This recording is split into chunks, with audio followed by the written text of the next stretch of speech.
শ্রদ্ধা প্রসাদ ব্যানার্জি তাকে। দাদা জয়গুরু। জয়গুরু মা জয়গুরু। পরম প্রেমময় পরম দয়াল শ্রী শ্রী ঠাকুরের এতক্ষণ যারা নামামৃত সুধা পান করলেন, তাদের মানব জীবন শ্রেষ্ঠ জীবনের একমাত্র উদ্দেশ্য ঈশ্বর প্রাপ্তি, তা যেন এই জীবনেই সফল হয়, এই কাতর প্রার্থনা দয়ালের রাঙারাতুল চরণে।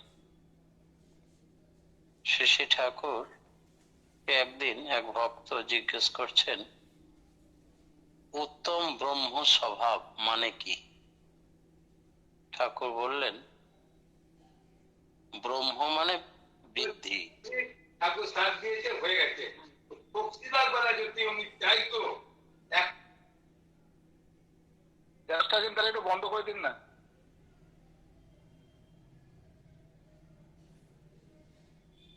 ব্রহ্ম মানে বৃদ্ধি, শুধু বৃদ্ধি হলে হবে না, তা আবার ইষ্টকেন্দ্রিক হতে হবে, সতে সার্থক হয়ে চলতে হবে।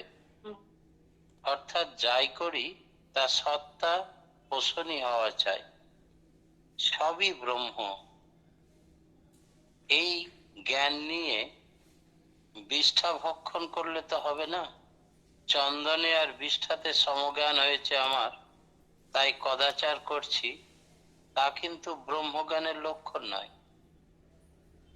সত্তার পরিপন্থী যা, প্রতিকূল যা, তা কিন্তু বর্জিত হতে হবে। সদাচার মেনে সর্বভূতে ঈশ্বর দর্শন, এই হচ্ছে উত্তম ব্রহ্ম স্বভাব। ব্রহ্মজ্ঞানের দোহাই দিয়ে কিন্তু কদাচার করা যাবে না। একজন ভক্ত বললেন, তৈলঙ্গ স্বামী তো করতেন। শ্রী ঠাকুর বললেন, তৈলঙ্গ স্বামী হয়তো কোনো পরিবেশ পরিস্থিতির প্রয়োজনীয়তায় কিছু করেছেন, তার মানে কিন্তু তাই নয় যে এটা ব্রহ্মজ্ঞানের নিদর্শন বা আমাদের সবকেই সেটা ফলো করতে হবে। এক সময় ঠাকুর বাড়িতে খাটা পায়খানা ছিল। ঠাকুর স্বয়ং এই খাটা পায়খানা টিনে করে পায়খানা মাথায় করে নিয়ে গিয়ে পদ্মার জলে ফেলে স্নান করে ফেলে দিয়ে এসেছিল। এটা শ্রী শ্রী বরদা লক্ষ্য করেছিলেন। এটা ব্রহ্মজ্ঞানের নিদর্শন যে তিনি ছোট বড় অজ্ঞান বা এগুলোকে নিম্ন কাজ এরকম ভেদ করেননি, তিনি মেথরের কাজ করলেন। তার মানে কিন্তু বিষ্ঠা তো বিষ্ঠাই, এর বৈশিষ্ট্য যা তাই। নির্দিষ্ট জ্ঞান না হলে এই কাজ হয়তো সকলে করতে পারে। জীবনে যদি সামঞ্জস্য না থাকে, আত্মসংশ্লেষণ আত্মবিশ্লেষণ এটার মধ্যে যদি ফাঁক থেকে যায়, তবে ব্রহ্মজ্ঞানে ফাঁক থেকে যাবে। সমজ্ঞান, বৈশিষ্ট্য জ্ঞান, বর্জিত জ্ঞান এক হবে না। সম কথাটা এসছে সম ধাতু থেকে। সম মানে শুনেছি, বৈকল্য, অবৈকল্য। বৈকল্য জ্ঞান আছে, অবৈকল্য জ্ঞান নাই, তাতে হবে না। বেঁচে থাকা মানে কি? শ্রী ঠাকুর বললেন, আমি যখন বলি বেঁচে থাকো, তার মানে বি মটিলিয়া, মটিলা অর্থাৎ গতি সম্পন্ন থাকো, আত্মস্থ থাকো। জীবন মানে প্রাণন, প্রাণন মানে বাঁচানো, বাঁচানো মানে গতি। এই গতি ইষ্টাভিমুখী হলে মানুষ সুখ উদ্দীপ্ত হয়ে ওঠে। ফল কথা, সক্রিয় ইষ্ট যোগযুক্ততায় সার্থক বাঁচা। তাই স্পিরিচুয়ালিজম কি ঠাকুর? ঠাকুর বললেন, সত্তা যে নিঃশ্বাস প্রশ্বাসে বেঁচে থাকে তারই পরিবেশন ও পরিচালনই হচ্ছে spiritualism. To maintain and nature that which makes the existence breathe in spiritualism. সত্তার সুষ্ঠু ও সর্বাঙ্গীন সংরক্ষণই হচ্ছে মূল কথা।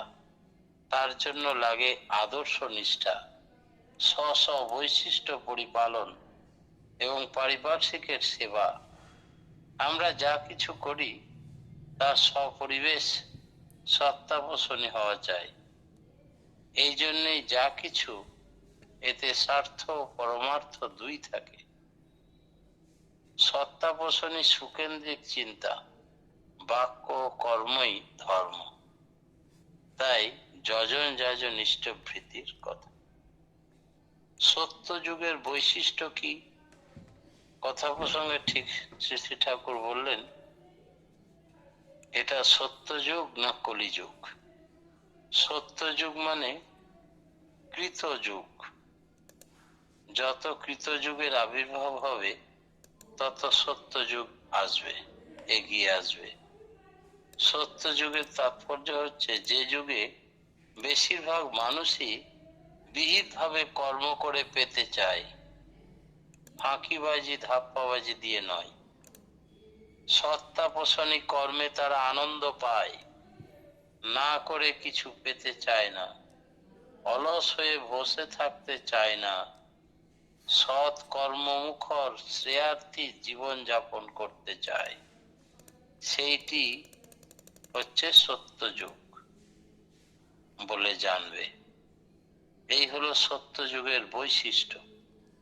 অর্থাৎ এই যুগে যে মানুষ সদা সর্বদা কর্মমুখর, সৎ এবং শ্রেয়ার্থী জীবন যাপন করে আনন্দ উপভোগ করে, হাজারো ব্যস্ততা থাকে তার, কিন্তু কর্মে আনন্দ পায়, অলস হয়ে বসে থাকতে পারে না, সৎ কর্মমুখর শ্রেয়ার্থী জীবন যাপন করে, সেটাকে সত্য যুগ বলে জানবে।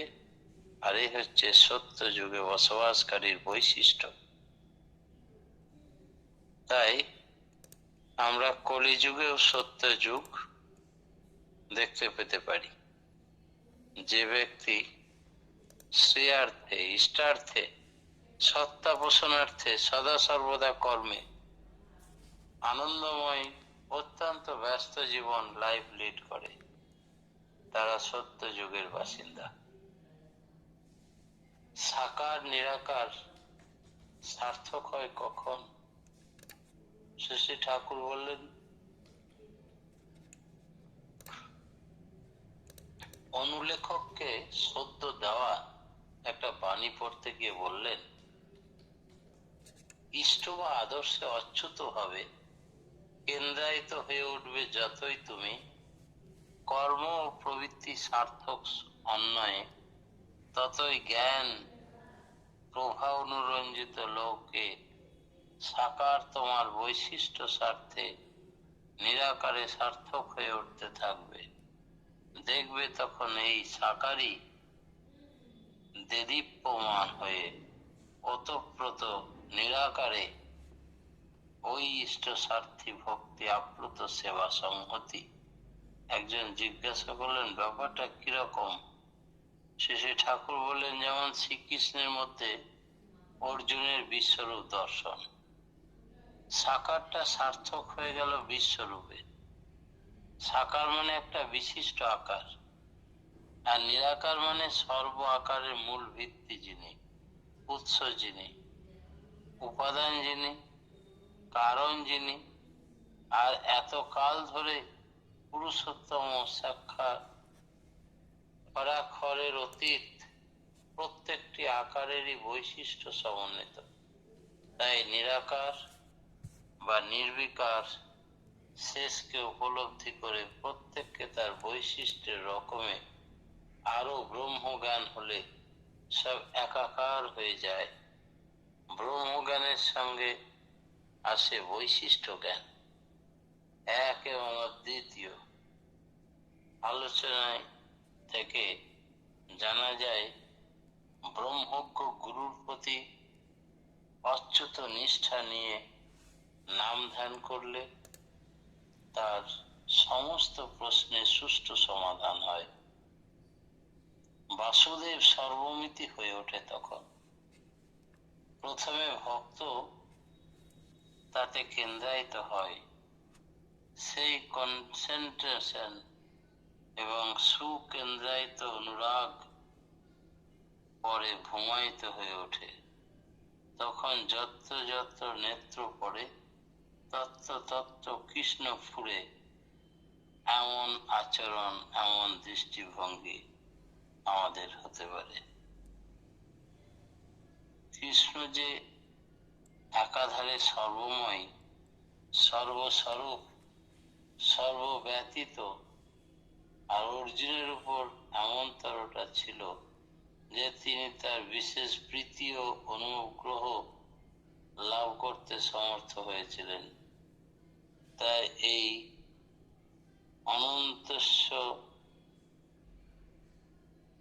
অনন্য সাধারণ ব্যাপারটি সংঘটিত হয়ে অর্জুন বিশ্বরূপ বেশি সময় সহ্য করতে না পেরে বলেছিলেন, আপনি এবার চতুর্ভুজ রূপ সীমাহিত করুন, আমাকে আপনার স্বাভাবিক মানুষের রূপ দেখান।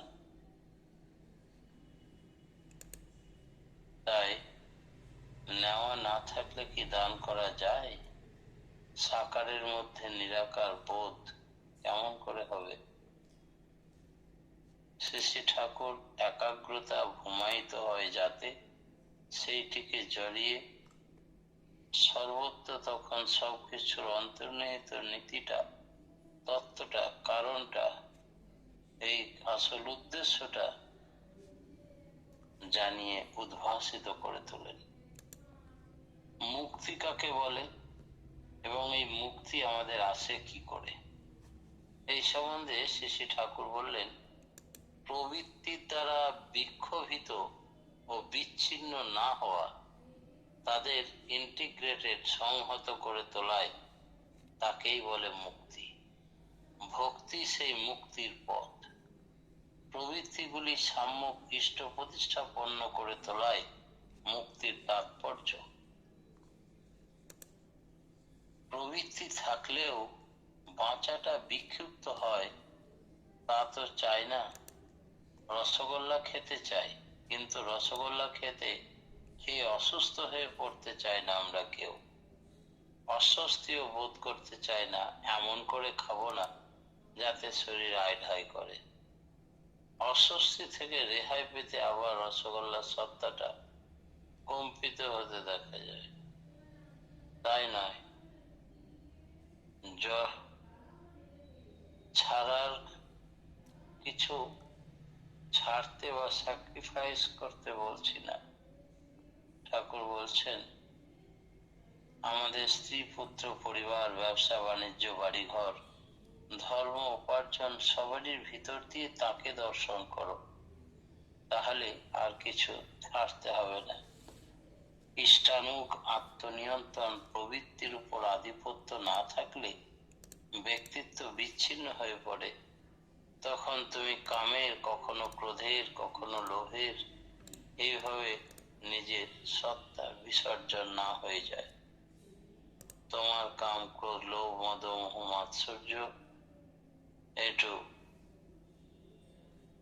গুলি নিয়েই তুমি পূজারী হয়ে ওঠো, তবেই ধর্ম তোমার, ধর্মকার্যে এরা সকলে সহায়ক হবে।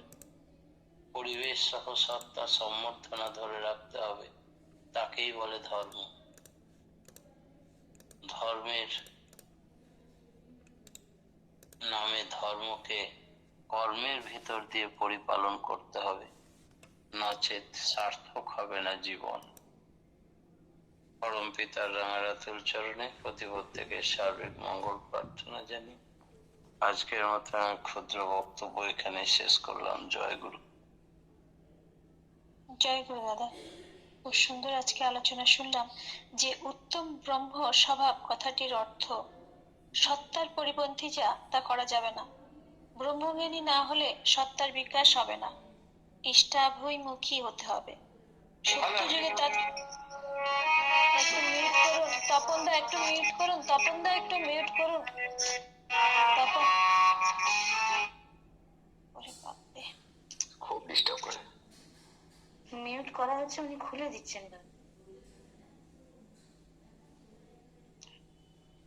ব্রহ্মজ্ঞানের সহিত বৈশিষ্ট্য জ্ঞান আসে। মুক্তি হলো প্রবৃত্তিগুলো থেকে নিয়ন্ত্রিত হয়ে ইষ্টানুগ পথে চলা, আর ধর্মকে আমাদের কর্মের মাধ্যমে নিযুক্ত করতে পারলেই তাহলে আমাদের ঈশ্বরের পথ প্রশস্ত হবে। খুব সুন্দর আলোচনা করলেন আপনি, আমরা সমৃদ্ধ হলাম। পরমপিতার আগার আতুল চরণে আপনার সার্বিক মঙ্গল প্রার্থনা করি। আপনি সপরিবার সপরিবেশ সুস্থ স্বাস্থ্য জীবন যাপন করুন, পরম পিতাকে নিয়ে আনন্দে ভরপুর হয়ে থাকুন, এই কাতর প্রার্থনা করি দয়ালের রাঙা আতুল চরণে। জয় গুরু দাদা, ভালো থাকুন, সুস্থ থাকুন। এখন